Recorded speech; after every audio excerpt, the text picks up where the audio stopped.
Hello, hungry mind recipe या चॅनलवरती तुमचं स्वागत आहे। सर्वप्रथम सर्वांना माझ्याकडून मकर संक्रांतीच्या हार्दिक शुभेच्छा। तिळगुळ घ्या आणि गोड गोड बोला। आज आपण मकर संक्रांती स्पेशल तिळाचे लाडू बनवणार आहोत। तर यासाठी इथे मी हे साहित्य घेतलेले आहे। 1 वाटी शेंगदाणे, 1 वाटी गूळ, 1 वाटी तीळ।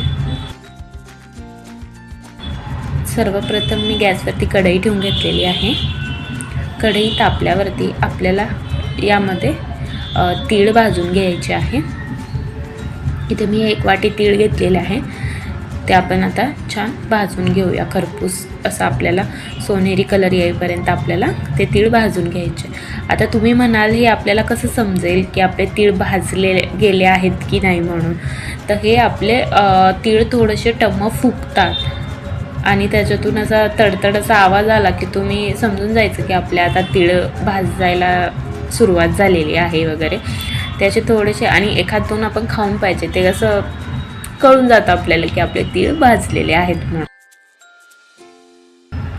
आणि आपल्याला हे मंद आचेवर भाजायचे। त्यानंतर आपण ते तीळ काढून घेतलेले आहे आणि याच्यामध्ये आपण शेंगदाणे टाकलेले आहे। आता शेंगदाणे पण आपण थोडेसे भाजून घेऊया, जास्त आपल्याला भाजायचे नाही आहेत।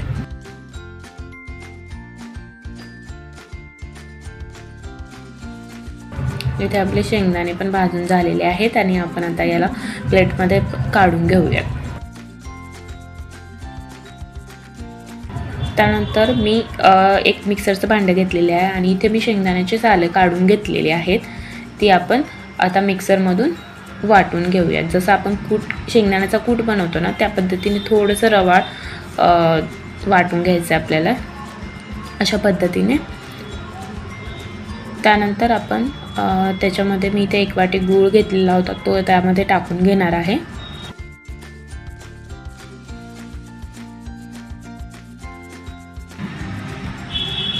आपण आता वाटून घेतलेला आहे, आपण त्याच्यामध्ये गूळ छान मिक्स झालेला आहे शेंगदाण्यामध्ये।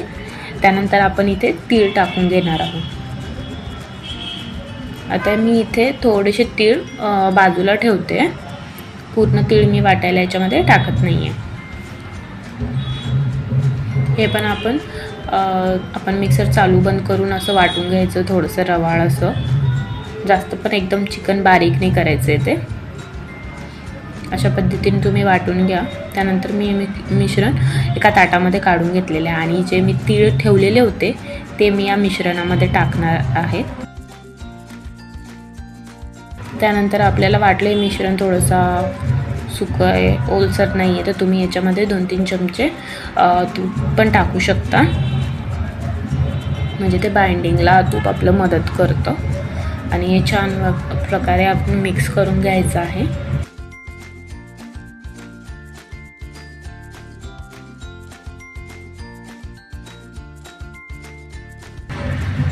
हे मिक्स झाल्यावर आता आपण याचे लाडू वळून घेऊयात।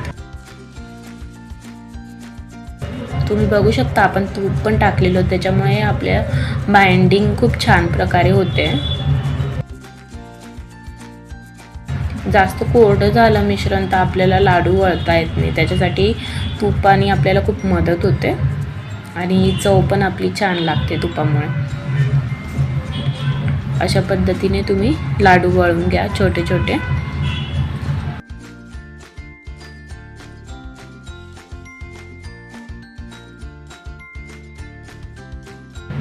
असंच याच पद्धतीने बाकीचे मिश्रणाचे लाडू वळून घेऊया। मी अजून एक तुम्हाला लाडू बनवून दाखवलेला आहे। इथे आपले लाडू बनवून तयार आहेत। अशाच नवनवीन स्वादिष्ट आणि रुचकर रेसिपीज पाहण्यासाठी माझ्या हंग्री माइंड रेसिपीज या चॅनलला सबस्क्राईब करा आणि हा व्हिडिओ आवडला असेल तर लाईक करा।